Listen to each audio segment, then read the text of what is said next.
Hello అండి, welcome back to my channel. ఈరోజు నేను తెలంగాణ స్పెషల్ ఒగ్గాని చూపించబోతున్నాను.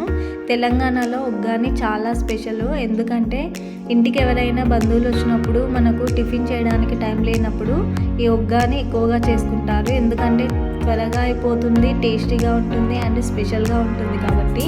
అయితే మా ఊర్లో వీటిని బొరుగులు అంటారు, కొందరేమో మరమరాలు అంటారు. వీటిని ముందుగా ఒక 10 మినిట్స్ నానబెట్టి పక్కకు పెట్టుకోవాలి. తర్వాత ఆనియన్, టమాటో, మిర్చి కట్ చేసుకొని తాలింపు వేసుకొని అందులో కొద్దిగా పసుపు, అల్లం వేసి బాగా ఫ్రై అయ్యాక ఉప్పు కూడా కొద్దిగా వేసి మనం ముందుగా నానబెట్టుకున్న మరమరాలు ఇందులో వేసి కలుపుకోవాలి. తర్వాత ఒగ్గాని కిందికి దించేసి మనం రెడీ చేసి పెట్టుకున్న పుట్నాల పౌడర్ ఇందులో వేసి బాగా మిక్స్ చేసుకోవాలి.